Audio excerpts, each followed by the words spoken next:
আসসালামু আলাইকুম। বাংলাদেশের সেনাবাহিনী নিয়ে ভারতের বেশ কয়েকটি মিডিয়া, প্রধানত ইন্ডিয়া টুডে এবং দ্য ইকোনমিক্স টাইম, এই দুটি পত্রিকা বাংলাদেশের সেনাবাহিনীর অভ্যন্তরে কোন্দল এবং সেনা কু, পাল্টা কু এরকম সংবাদ প্রচারিত হচ্ছে বেশ কয়েকদিন যাবৎ। তারা আরও বলছেন যে বাংলাদেশের সেনাবাহিনীতে নাকি পাকিস্তানের এজেন্টরা ঢুকে গিয়েছে। এই পাকিস্তানের এজেন্টরা সহ জামাত ইসলামের সংযোগ নিয়ে বিভ্রান্তিকর নানা তথ্য তারা প্রচার করছিলেন।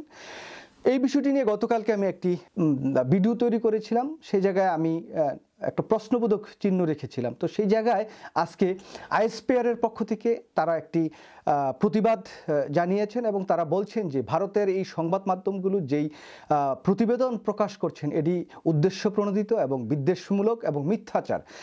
আমি যদি সংবাদপত্র থেকে একটু কোট করি, আইএসপিআর যেই কথাটি বলছেন, তারা বলছেন যে বাংলাদেশের সেনাবাহিনীর অভ্যন্তরে কোনো বিভক্তি বা অসন্তোষ আছে বলে ভারতীয় সংবাদ মাধ্যমে যে প্রতিবেদন প্রকাশ করছে তা সম্পূর্ণ মিথ্যা ও বিদ্বেষমূলক।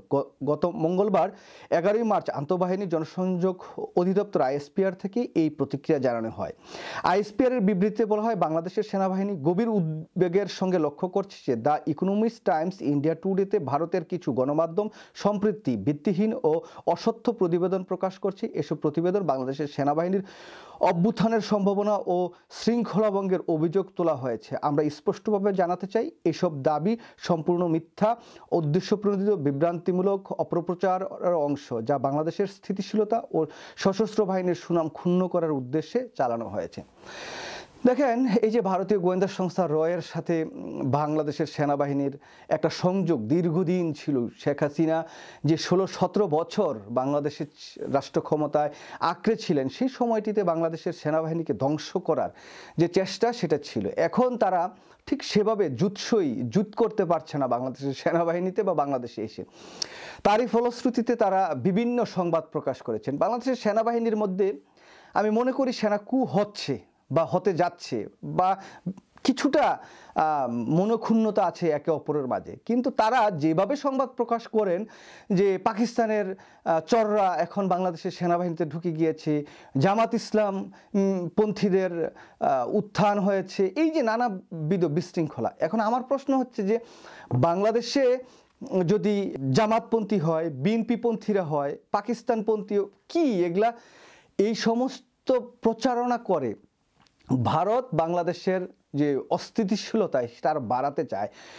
সেনাবাহিনীর মধ্যে কিছুটা আছে, সেটা আমরা সবাই স্বীকার করি, এবং সেনাবাহিনীর যিনি প্রধান তার সাথে বর্তমান সরকারের কিছু টানাপোড়েন মত পার্থক্য আছে। এই সমস্ত বিষয় ছাড়া ভারতের মিডিয়া বা ভারতের পক্ষ থেকে যে অপপ্রচার চালানো হয় এটা আসলে কোনোভাবেই কাম্য নয়। আপনারা দেখেছেন যে ভারত কোনো না কোনোভাবে বাংলাদেশের ইস্যু তৈরি করে নানা সমস্যা দেখিয়ে আন্তর্জাতিক অঙ্গনে বাংলাদেশের ভাবমূর্তি সেটা নষ্ট করার প্রয়াস তারা প্রতিনিয়ত চালায়। তারই অংশবিশেষ হিসেবে ভারতের প্রত্যেকটা মিডিয়ায় আপনারা দেখবেন যে প্রতিনিয়ত বাংলাদেশের বিপক্ষে তারা সংবাদ প্রচার করছেন নেতিবাচক। কোনো সময় এখানে সংখ্যালঘুদের উপর হামলা হচ্ছে, নারী নির্যাতন নিয়ে তারা এত বেশি আকার সংবাদ প্রচার করে যাতে মনে হয় যে পুরো বাংলাদেশটাই মনে হয় যে নারী নির্যাতনের একটা তীর্থভূমি হয়ে গিয়েছে, সংখ্যালঘুদের নির্যাতনের একটা মহামারী সৃষ্টি হয়েছে বাংলাদেশে। সেনাবাহিনী নিয়ে, বিএনপি নিয়ে কখনো, জামাত নিয়ে কখনো কিছু হয় যে একেবারেই হয় না সেরকম না। কিন্তু ভারতীয় মিডিয়াগুলো যেভাবে বাংলাদেশের অভ্যন্তরীণ রাজনীতির ভিতরে অভ্যন্তরীণ বিষয়াদি নিয়ে যে হস্তক্ষেপ করেন এটা কোনোভাবেই কাম্য নয়। বাংলাদেশের সরকারের পক্ষ থেকে এবং আইএসপিআরের পক্ষ থেকে আরও কঠিনভাবে জানানো দরকার ছিল, এবং সেনাবাহিনীর পক্ষ থেকে সরাসরি বলে দিলেও পারতো যে বাংলাদেশের অভ্যন্তরে ভারতের এই গোয়েন্দা সংস্থার লোক ছিল আগে।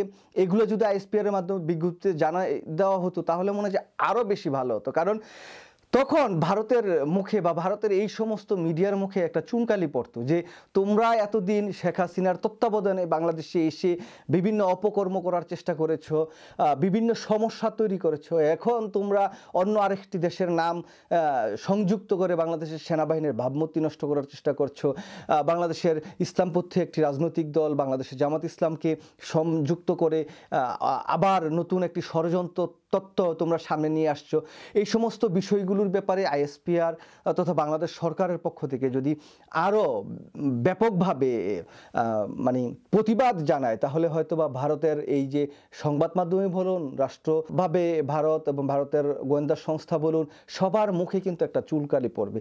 এটা একটা ভারতের প্রত্যয়িক যে রুটিন সেটা হয়ে গিয়েছে, যে বাংলাদেশ নিয়ে কোনো না কোনোভাবে নেতিবাচক সংবাদ প্রচার করবে, তা না হলে তাদের পেটের ভাত আসলে হজম হচ্ছে না। আমরা আমাদের দেশের সমস্যাগুলো নিয়ে আমরা ইতিবাচক নেতিবাচক আমরা সমালোচনা করব, কিন্তু ভারত কেন? ভারত চায় যে বাংলাদেশ স্থিতিশীল না হোক, কোনো না কোনোভাবে প্যাচপুস লাগিয়ে ঝামেলা তৈরি করাই হচ্ছে তাদের কাজ। তো সেই জায়গা থেকে সেনাবাহিনীও অন্ততপক্ষে সতর্ক থাকবেন, এবং বিগত দিনে ভারতের সেনাবাহিনী বা গোয়েন্দা সংস্থা যেভাবে আমাদের রাষ্ট্রীয় কাঠামোতে অবৈধ হস্তক্ষেপ করেছিল, সেই জায়গা থেকে বের হয়ে এসে অন্ততপক্ষে বাংলাদেশের জনগণের যে আশা আকাঙ্ক্ষা, সেই আশা আকাঙ্ক্ষার প্রতীক হিসেবে তারা কাজ করবেন, সেটা আমি বিশ্বাস করি। সবাই ভালো থাকবেন। আল্লাহ হাফেজ। আসসালামু আলাইকুম।